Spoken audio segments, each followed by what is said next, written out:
Hey, how's everybody doing today?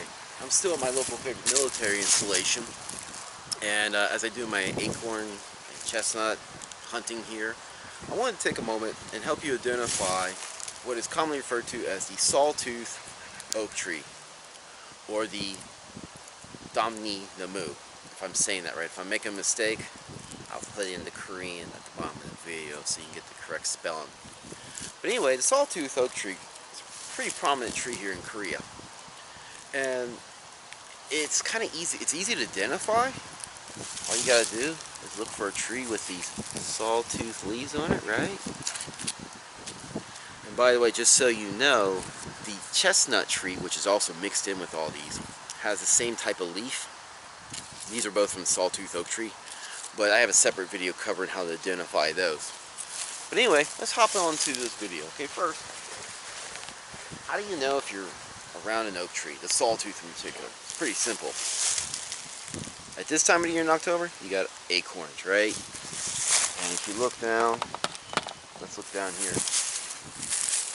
You're gonna have acorns. You're gonna have the cap here, right? Pretty simple. Also, let's look at the bark. In fact, let me move the camera in a little bit closer here. Make sure you really get that. Okay. So now you look at the oak tree. See how it's got these grooves in it, or furrows as they're called? This is a sign that you're dealing with an oak tree. Don't confuse this with the chestnut tree, which I did, or 톱니나무, which I did a video on earlier, and you'll see all the links for it when this thing's finally processed. It has the deeper grooves in it. This one is more shallow. And so, the oak tree, very easy to identify, and this tree has a lot of uses. I like this tree. It's a hardwood, so it's good for burning wood, right? A tree like a pine tree, which is so prominent over on the East Coast, where my family is right now. I love that tree, but when it comes to cooking and all, it's not a great wood to use because the pine tree will burn up very quickly, and the soot from it messes up your dishes and stuff. This is a hardwood, so it's going to burn slower, but of course it's more difficult to get on fire. Let's talk about some of the benefits of the sawtooth oak tree. Now, one, I'm not showing you any leaves down here because this tree, all the leaves are up there out of my reach. So, forgive me as I'm showing you stuff that fell to the ground like these plucked leaves. But the leaf, and let's cover that one more time just to make sure you understand. The leaves of the sawtooth oak tree, okay, looks like a spear tip. That's how I like to think of these. Just like the chestnut, it's like a spear tip, and it's got these little stickers, or what do you want to call it, like a spine or so sticking out, okay? That's how you would identify it, just using the leaves. You have the acorns, of course. Now, the oak tree, this food, these acorns can be used for different purposes. You can grind this up as a flour. I personally like to use it as a coffee. People don't realize you can eat this, like turn these into like a coffee substitute. In fact, we did a lot during World War II. However, there's tannin inside here, okay? Tannin, you ever heard like tannin furniture?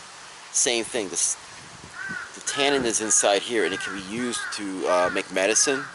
It can be used for like literally coating wood furniture, but it's a very bitter thing. You have to get this out. You have to, I don't know if you really have to, but it's probably to your benefit to get the bitterness out first.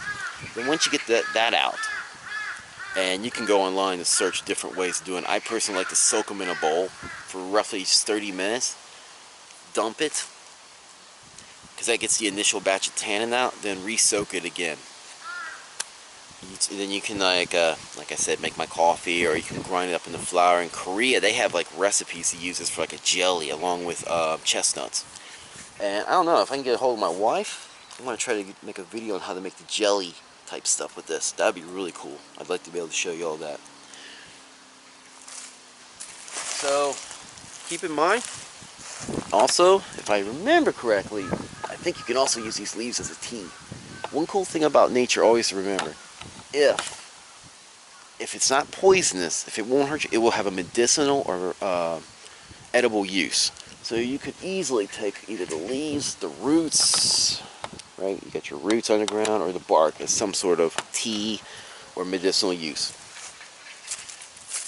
Anyway, I hope that video was helpful to you. Please like, share, subscribe, and I hope you will comment on it. I'd love to hear your feedback on this. Thank you very much.